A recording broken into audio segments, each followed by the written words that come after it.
નમસ્કાર દર્શક મિત્રો, હું છું પરમાર અનુષા. તમે જોઈ રહ્યા છો લોક સામના ન્યૂઝ. તો જોઈએ આજના સમાચાર. બોટાદથી અમારા રિપોર્ટર વિપુલ લોહાર સાથે. બોટાદ તાલુકા સેવા સદનમાં આગ લાગવાની ઘટના.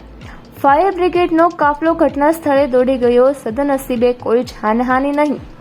બોટાદ શહેરના પાળિયાદ રોડ ઉપર આવેલા તાલુકા સેવા સદનમાં અગમ્ય કારણેસર આગ લાગતા દોડધામ મચી. તાલુકા સદન કચેરીના પહેલા માળે મામલતદાર ઓફિસની અંદર કોઈ અગમ્ય કારણોસર આગ લાગવાની ઘટના બની છે.